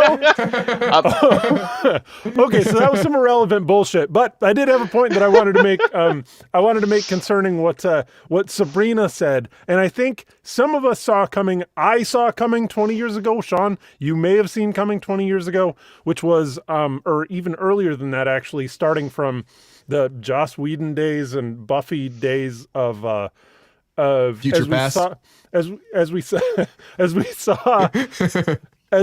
we saw graphic capabilities growing in the visual medium and more taking of ideas from comic books, I kind of anticipated that we would have more of the same kind of problems that you see with comic books. Because initially you would see like, oh, okay, so now we can have the same continuity and we can pull actors in and out. Okay, we can have the same continuity, we can change writers, we can change everything, and we can keep working on the same story because the audience has enough familiarity with the whole program that maybe we don't have to show Batman's parents getting killed every Maybe not. time. Maybe Uncle Ben doesn't have to get beaten Uncle to Ben. death every time. Fucking every fucking movie, kill Uncle Ben, motherfucker. So I mean, it's maybe it's cliche. It's at a this point, canon Sean, event. but do you see? Is this a problem that's translated in terms of what we're just we're separating too much? Like, do we need to? I mean, Feige probably is on top of this. Like, how much do you mold? Like, how far do you expand from the universe? How much do you contract? Am I making any sense to you at all? No, you are. I think for me, it's Feige is caught a little bit. Honestly, between a rock and a hard place, because the expectation was you have this grand plan, you know what you're doing, we're going to give you and entrust in you all these characters, all this IP, all of these storylines that mean so much to the comic reader, to the fans, and don't fuck it up. Right. And what happens is he gets cocky with it. It's a lot of pressure. It's a lot of pressure. And I can't say, I honestly can't, I can't say that anyone could have done as good a job as Feige has done with the pressure and amount of control that he was given. Right. Like, he's going to have some missteps. He's going to have some misplays. Things are not going to go awry. But I think at this point, like, he was getting pressure from Disney, especially with that acquisition, where more is, kind of the name of the game. We need more content. We need more characters to have backstory that really don't deserve it, or really no one cares about, or need it. Exactly. And, it just kind of happened. Star And Wars. Star Wars. yeah, right. Star Yeah, Wars. well. Well, So that yeah, was I think Kathleen I think Kennedy. in the next couple of years, I think we're going to see a culling. I think we're going to see a refocusing and a kind of adjustment to, hey, we gave a shot. We went wide with things. It didn't work out in a lot of different ways. This is the core. This is what we're going to push forward, and this is what you're going to get, and this is what you're going to have. And people are still going to complain. People are going to say it's They're not always going enough. to complain. We're not giving enough time to diverse heroes and whatever. Like a lot of that is a lot of the same arguments you get today in comics is still going to be there within Hollywood. But again, this was a response to 5-10 years ago, and it's just a cyclical kind of nature of complaining. So yeah, it's disappointing, but this is where we're at, and I'm excited to kind of see like how things kind of course correct, I guess. It's never going to stop, Sean. Like, people are Yeah. always going to complain. That's just what it is. But I got to tell you, though, I'm so happy that before this whole big course correction, the canceling the TV shows and the changing of the guards for things, that Daredevil actually is happening and moving forward as a Disney Plus show. Because without Daredevil doing this, like, a lot of fans be pissed off. And for me, I love the Netflix show. I'm excited that this is moving forward, that they're doing 18 episodes, which I heard they might split apart into 2 seasons, which is fine. I'm fine by that. At least I know I'm getting 18 episodes, moving forward. But there's some news coming around that we have our villain kind of for at least the first part of the season, the first half of the season. And of course, we got D'Onofrio coming back to be Kingpin, which is fucking awesome. Friend of the fucking show. Great human being. Awesome person. Lovely, lovely human being. Happy for you, D'Onofrio. And he's coming back. On top of that, though, they're saying that Muse is coming in. If you don't know Muse is a character from the 2016 comics of Daredevil. Now, he's apparently a sadistic but artistic serial killer. Artistic, everybody. Now, when he gets his first run-in with Daredevil in this comic, he apparently murders hundreds of people and then creates artwork from their blood. And he actually gets Daredevil to come to a factory. He comes in there and he sees this huge art piece and he's like, what the fuck? And there's all these dead people and this blood is everywhere. And it's a very artistic piece. And then on top of that, apparently, he's kidnapping like Inhumans. And he's kidnapping Inhumans, but it might not translate to Marvel nowadays. They might not want to go the Inhumans route. Of course, they use Black Bolt in Multiverse of Madness, but maybe they want to change it to Skrulls or maybe mutants even. That's been something that I've been talking about online too. But he kidnaps some Inhumans in the comics, in the 2016 comics, and then he kills them, murders them, and then places them doing household chores in some different settings. And then that's kind of stuff he's doing. So he's creating art with dead bodies and with their blood. And to me, this is a very fucking graphic serial killer and just fucking villain for a Marvel series in general. Like, Marvel doesn't go this deep. Now, of course, Deadpool's going R. Maybe this will be leaning. They haven't given the official announcement for what the rating will be for Daredevil. Maybe they're trying to push the barriers and kind of continue that, whole Netflix feel and the vibe and the fucking grittiness and the intenseness and the vulgar and bloodiness of it, maybe. And for me, I hope I do, because people complain about She-Hulk, how he wasn't the same Daredevil. But if this villain's true, that's very much in line with the Daredevil we knew on Netflix. And I'm excited about it, and I hope it's real, because I heard this, and a lot of people don't know this villain because, of course, again, he's from the 2016 comics. He's not that relevant, but it's fucking cool. And apparently he takes these glasses off. He's got like black eyes with like blood red pupils, and I'm like, fuck, bring it on. Let's make this villain be real. And of course, it's not official. It's not been confirmed, but it's something that's very interesting when I heard this. And I had to bring it up today because we got our Marvel expert, Sean, here. We got Mike here. We got Sabrina. So what do we think about this? So do we think this is real? Do we think this is fake? Do we think that this is a good villain for the Daredevil 18 episodes? Let's go to Sean again, of course, because Sean is our, he's our in-house Marvel expert, comic expert. Sean, telescope expert. Our telescope expert. It's a spyglass, Mike. Our spyglass expert. Sean, do you think this is a good villain, and you think that Marvel would do this villain for a series on Disney Plus? I mean, first of all, I want to address the 18 episodes. Which to me seems ridiculous. This is a lot to throw at this kind of storyline. Again, Born Again is one of the most famous Daredevil runs that's ever been, honestly, aside from what Chip Zdarsky is doing with the current run of Daredevil and Elektra. Personally, I don't know a ton about Muse, but from what I've read about it, from what's been leaked, and what I can do with the background with it, I think it sounds like a really fun villain to kind of see translated to the real world. I think that there's a lot to kind of explore in terms of a character's motivations and styles. I would be happy to see this character, even if it's only half of an 18 episode series. Again, I can't imagine that it would actually go that long, considering what else we've gotten in the previous Disney Plus show episode length runs. 18 just Much seems shorter. like a bridge too far. Yeah. So I don't know where this is going to lead, but I think Muse is a stylized kind of villain.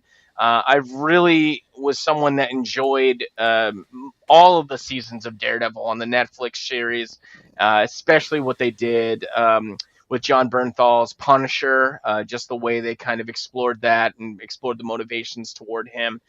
So I'm happy to see a new character kind of come to limelight, get a chance to show up, and test Daredevil. And I'd say give it to He's me. so good. Yeah, Give it to me whatever now. I get.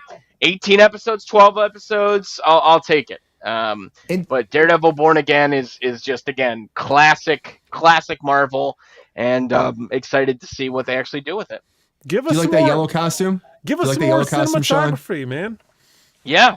No, I'm with you, Mike. I like the yellow costume. I think it's a good nod. Again, you have to modernize it. You have to do a little bit of, paying homage to what the artist was intending when they released the costume in the comic IP-ness books. of it. Fine. I'm gonna fucking rue the day that I said my penis, but here we are. Grind it into the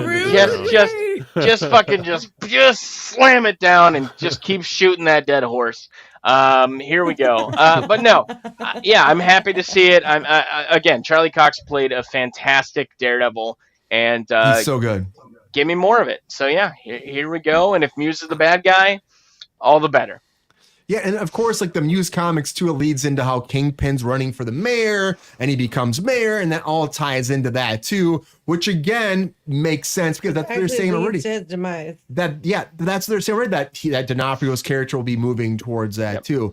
Sabrina, give us some more insight. What do you think about this? Do you think this makes sense for the lineup of where Daredevil's going? And do you think that Muse would be a great villain moving forward for 18 episodes, maybe half of it for the Disney Plus show? Just to clarify, I didn't mean Kingpin's demise. I meant Muse's demise. Muse sounds like the most fucked up version of Banksy that you could possibly imagine. You're right. So let's put that out there. And Banksy is one of the most interesting people in the world. So I think it would be a very interesting villain. The goriness of it, the sheer level of evil involved. Like they said, the first mural that they lure actually Blind Spot to see, and then he calls Daredevil because Blind Spot's like the Robin to the Batman situation for Daredevil. Which could be a new character, maybe. Yeah, but they might just like forego all of that and not, and just have it just be Charlie Cox. I don't know how they're going to handle that, but in the comics, that's what it is, right? So they lure him to this place, and he painted this mural that is supposedly made of the blood of 113 victims.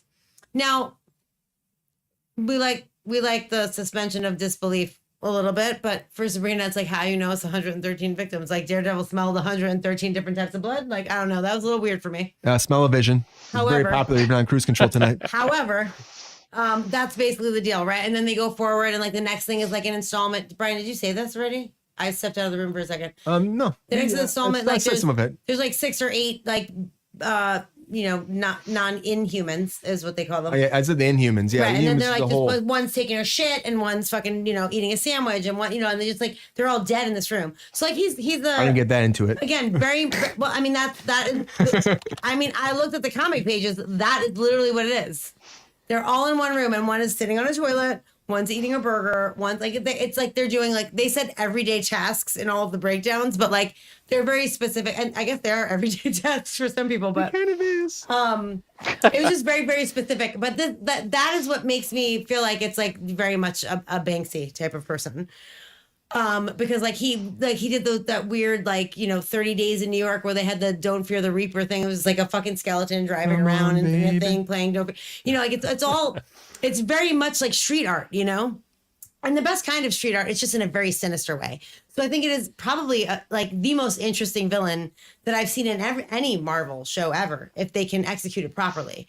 However, I don't know how they'll be able to put that level of gore and like horror onto it. You know what I mean? Like the way that it's described in the comics is really fucking twisted. Well, especially because most Disney Plus stuff's TV-14 at the most. But Secret Invasion though, he impaled that motherfucker, and they had the TV-14 with the Groot arm. He like impaled that guy and then pulled it out, and you heard it, and then it was pretty fucking gross.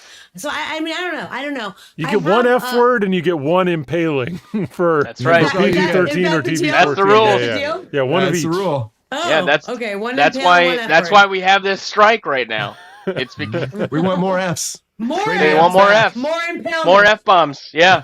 More Fs, more impaling, and more Fs, more eyes, incursions. more I don't know. IP. Less incursions. We don't need to be less incursions, please. all the incursions now. When it fucking incursion up that ass, her ass, his ass. I feel like this could be All the very asses. interesting. I didn't, to be honest, I didn't watch all of Daredevil like on Netflix, but what I had watched, also nod to Rosario Dawson, who is in Ahsoka or Ashoka or however the fuck you say Ahsoka. that poor woman's name. I always butcher it every fucking time. I'm sorry. So she, I watched several episodes, and it is quite. It's much more violent than anything, on Disney Plus that Marvel gives us, or, like even theater wise, like there are some very brutal moments. Don't get me wrong. Multiverse of Madness that we were just talking about. A lot of Sam Gets Raimi, intense, a lot yeah. of horror movie moments in that, So I feel like they can do it. If they choose to do it, is a different story. Which there's rumors spread I that hope he they might do. take over for the third Doctor Strange and Secret Wars. Raimi? Yeah, Oh, I Raimi. love that. I would love that. They should have him take over for this, because I feel like this is his wheelhouse. Like I think he could really capture this Muse character. I think he could really capture this Muse character. What do you think, Sean? I see Sean debating down there. I mean, if we get like Raimi era Darkman or Darkman era Raimi, maybe Good era. Okay. But no, I don't know. I like Raimi a lot. I thought he did fine with the opportunities Doesn't sound he's like been you given. like him a lot. No, I do. I enjoy him. Listen, I'm a big Evil Dead guy. He went to Michigan State. He's He went to Michigan State. How He's can I got not a love him? receipt shirt. Don't trash Yo! Spartans. There's three Hey, Spartans go- on the air right now. Yo, go green. I mean, come on. Go what? Right? There, Rip thank your you, Brian. receipts. If you were Thank you. if you were Jeff Receipts. Smoker, it'd be smoke green, snort white, go smoker. Smoke green, snort white. There you go. I still remember. Here's a good story for Mike and Brian only. You went to a fun college and you never ever did cocaine? Like, what is that? Do you guys? about? I didn't do Nope. cocaine. Sorry. Do you remember Sorry. Drew What Neitzel? you just said was the Outsider. quote of that. It was the You guys- motto. that. It was the school motto since It was the school motto, that's 1857, fine. But Sabrina. none of you partook. 1875. Talking about smoking green and snorting white. Do you remember Drew Very, Neitzel? very clear what that means. Drew Drew who? Drew Neitzel?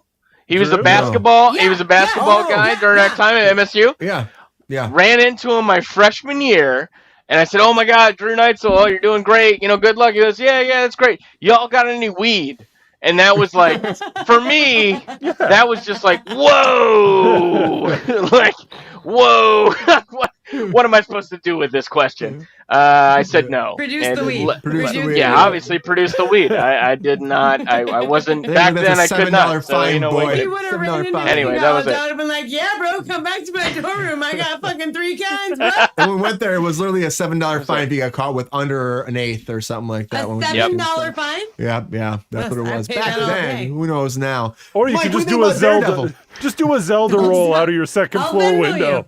Your RA will never what bust you. Oh, I thought you meant You're Zelda. good. You said Zelda roll. Zelda roll. Yeah. Zelda roll. Zelda roll. Come on. And you roll when you hit the ground. Like, the RAs aren't going to...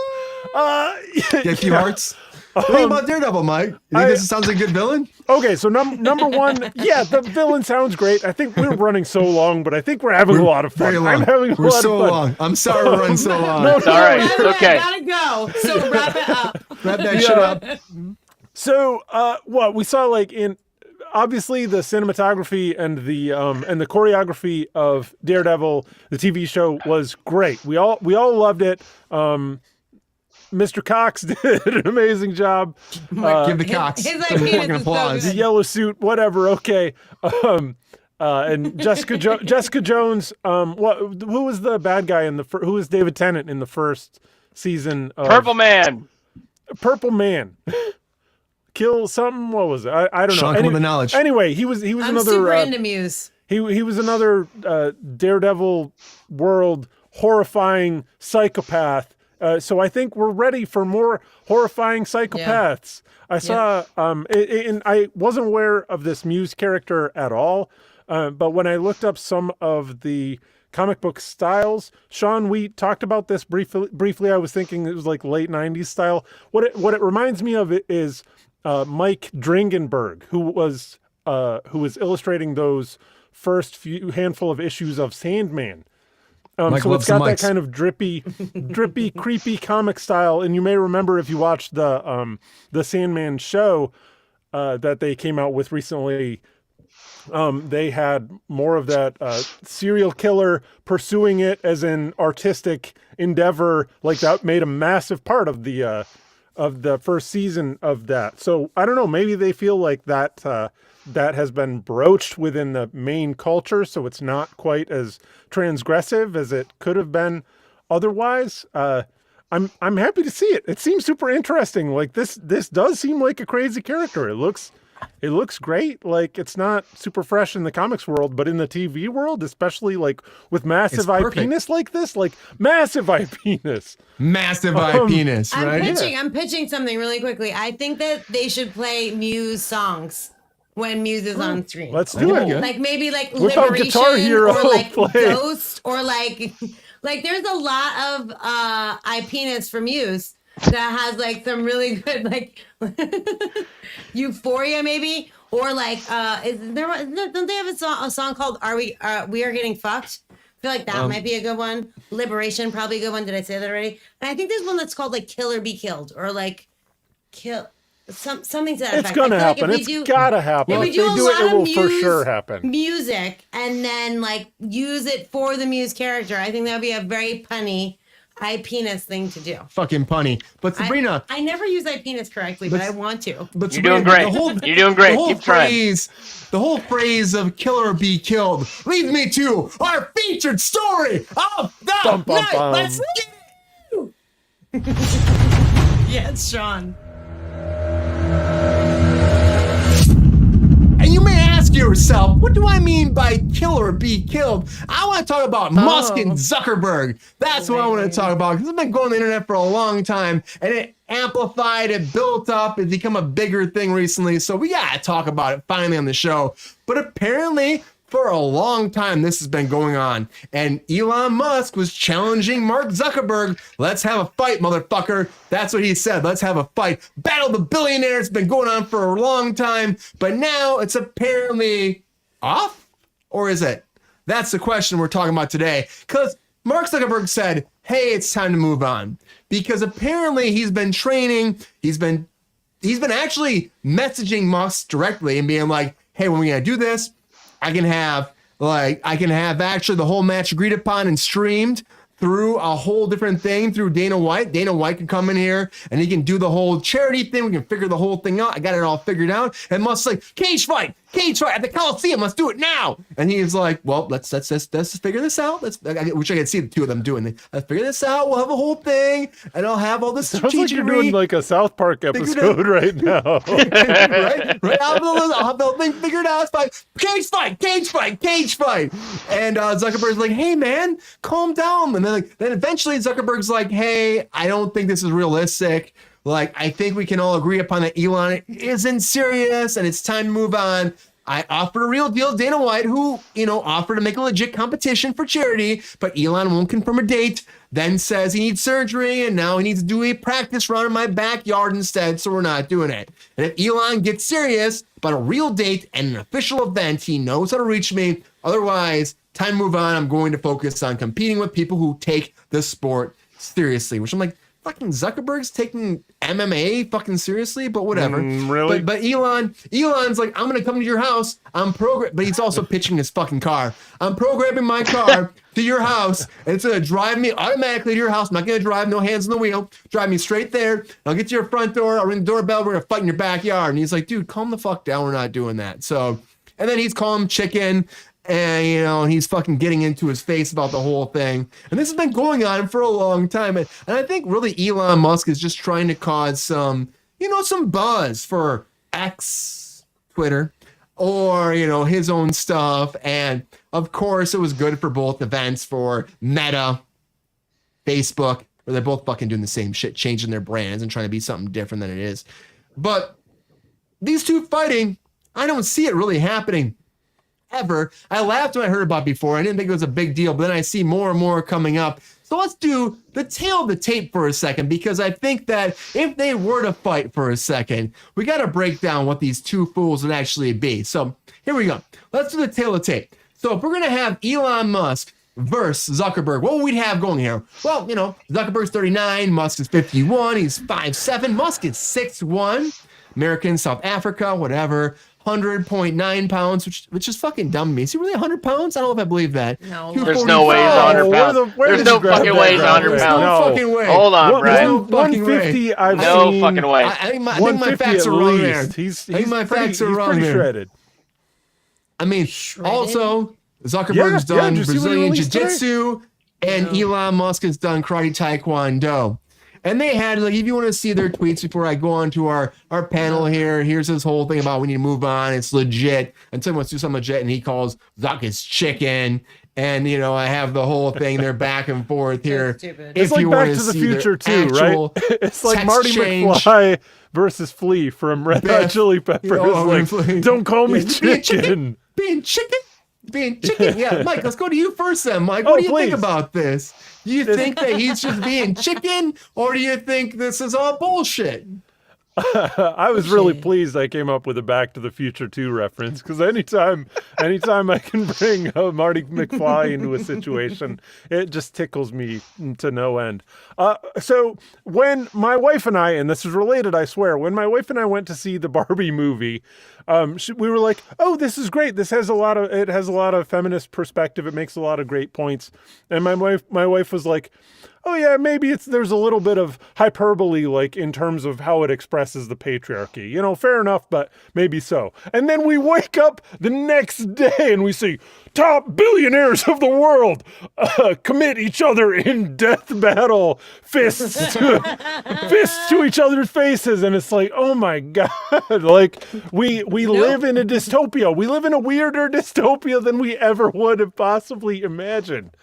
It's funny that Elon Musk is saying that he has any chance. Oh, he's just dragging this out. Like Grimes would have a better chance against Zuckerberg.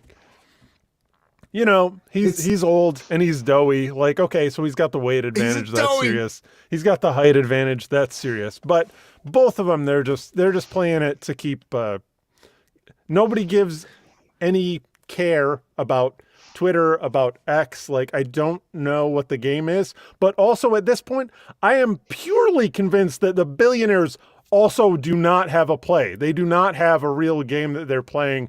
This is just purely ego bullshit, which doesn't bother me for the most part. It's a dystopia and I've accepted it. So it's just funny and silly garbage. I hope I get to watch them pummel the shit out of each other. I did look today at the odds websites for betting in Las Vegas. I always, anytime there's an election, anytime there's any situation, there's people that are giving you odds. And I have a tendency to believe that these people have some insight into it. What they're calling it for Zuckerberg at about a 2-to-1 majority. So I think I would agree with those odds, if not even a little heavier.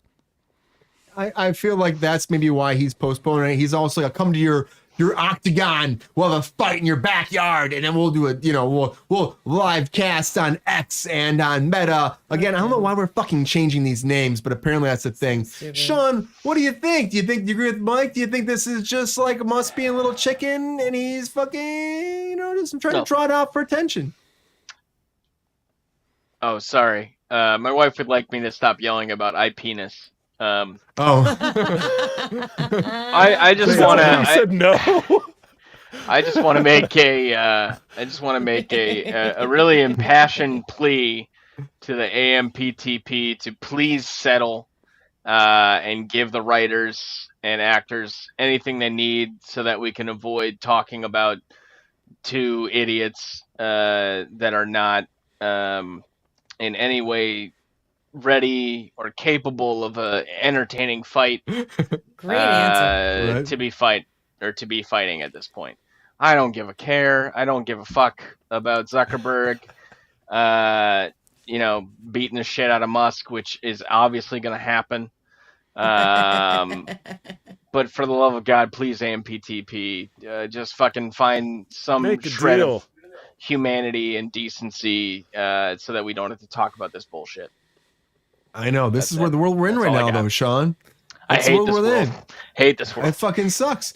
But without a fucking it's getting drier and drier for content that's happening for people, because as this moves on, we're gonna have other people just trying to take advantage of the situation and find a way of putting themselves in the limelight because they know people need something to watch, and that's just what it is. And it sucks. It does suck. Sabrina, what do you? Well, yep. When they should be watching Kruse Control. Good night, everybody. Fucking watching Kruse Control. We're about to go. I know we've gone way over. I'm sorry. I'm done. It's fine. I'm sorry. Spyglass. Go ahead. Are you both lobbying to fuck off right now? Is that what's happening? They're ready to go. No. They're ready to go. Now I'm gonna make this shit longer for both of y'all. No, I'm just kidding.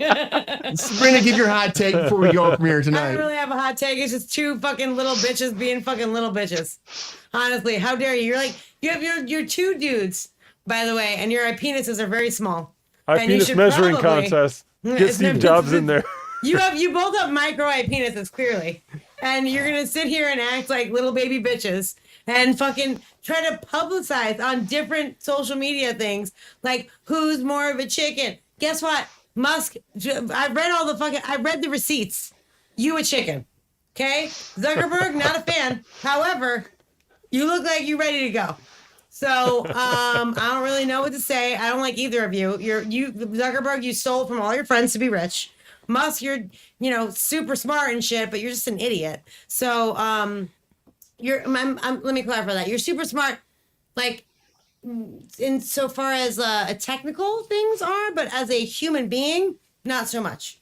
And I know you're autistic, so I'll give you leeway for that. But you don't lean on that for like challenging someone to a MMA fight and then being like, oh, I'm not ready. I'm gonna have to be in Santa Barbara on Monday, and then no. If you want to do it, and don't be a pussy about it, and stop using it, and stop trashing this poor guy. Not poor guy. He stole all the money from all of his friends. Oh, I don't mean he's poor. got all the money. He's doing the Harry and Meghan a little bit, don't you think? There you go. There it is. Is he to see you next Tuesday? He is. They're both assholes. Okay, in different ways. Okay, so I have no allegiance to either one of them, and they can kindly go fuck themselves, both of them, like this. It's just like, to me, it's like two 10-year-old boys just acting like little fucking bitches. Just whipping the dicks out and fighting each other. I literally could care less. You have small penises. We all know that. And I feel sorry for both of you. Like, if you could just maybe get your shit together and stop putting us through all of your like masculine bullshit. Like when I see a truck that is taller than me driving by on the street, no, okay, clearly small penis. So all this says to me is that, and you're an idiot. You're an idiot. You're both idiots. Even though you're super rich, doesn't mean anything. You're shisty, conniving Zuckerberg. Elon Musk. You're very, very intelligently genius. However, the way you go about things completely incorrect. in society. The way that you goat people, it's not right. And don't do that. Don't do that. That's not human. That's not okay. It's bullying and in a weird way. So don't do that. None of these behaviors should be emulated by anyone. And like, you have a whole world of people watching will you. be. Like, set They a will fucking be. example. Set an example. You were two of nice. the most powerful, richest people in the world. Set a fucking example and stop leading the world with your tiny eye penises. Thank you and good night.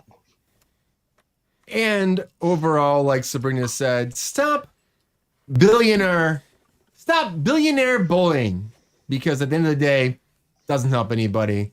And it doesn't help the climate of the world we live in. Just what it is. Can I just do a light thing? Because Chris put in the comments like 12 times. Light. Britney Spears and her husband have split. This breaking news. Breaking news! Britney Spears and her husband have split after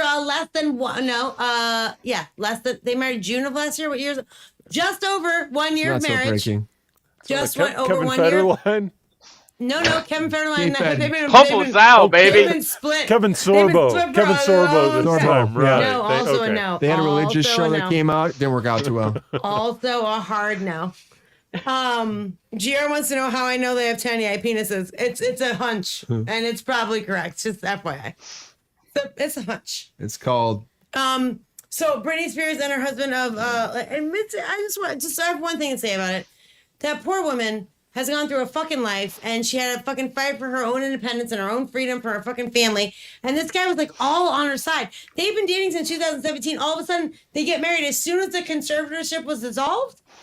And now he's leaving her. I really hope it's not a money grab. And if it is, you should go to hell with your tiny eye penis, sir. Okay? That's it. I'm done. Thank you. That's it. Anyways, everybody, thank you so much for being here on Kruse Control tonight. Sorry it's been a little bit longer. We usually, try to stick to an hour, a little bit over. But it's been a big hump day. Brian, It's been a big hump day. this has been one of our best hump days ever. I will go ahead and say that, It's and been I'll great. put money on it. Yes. I think we're gonna be breaking some numbers with this hump Let's day. do it. That's all Break I'm those saying. numbers. Break those numbers. Let's break those fucking numbers. And we can only do it if you tell your friends, your family, your uncles, your aunts, your cousins, your nephews, your groundhogs, your squirrels, your skunks, your mooses, your fucking deer, your antelope, your fucking chinchillas, because those fucking chinchillas and the fucking raccoons who fucking have fleas that fuck your life up, and everybody else, the mailmen, the babies, the kids, the little kids that crawl to your doorstep and your fucking Ring camera, tell them to watch Kruse Control. Tell everybody that fucking around your neighborhood that you fucking hate it walking your lawn. Tell them to watch Kruse Control. If they're yelling at them, say watch Kruse Control, because the yelling it sucks, and then saying watch Kruse Control helps everybody else because that's fucking awesome. Tell everybody you know, watch Kruse Control. Anyways, everybody, as always, appreciate you being here. Have a great night. It's been a great show. We've had a fun time. Hopefully you've heard, you've seen, and you've smelled us all. And we'll come back with some taste next time, because the taste camera's coming, but that's not something that's real. All eye penises are beautiful, okay? No body shaming. My all God, I eye hate you penises. so much. I'm serious. But we got to be serious, though. I'm serious about that. 1 second for the eye penises out there. Thank you. Solidarity. We love you. We love you. You can have a small eye penis, just don't broadcast it by being a fucking douchebag on social media or driving a truck that's way too big for your eye penis. Right. Broadcast There you it go. in broadcast it in socially Don't positive broadcast ways. it anyway. Just fuck normally and stop being weird about it. But to that eye penis, see ya! You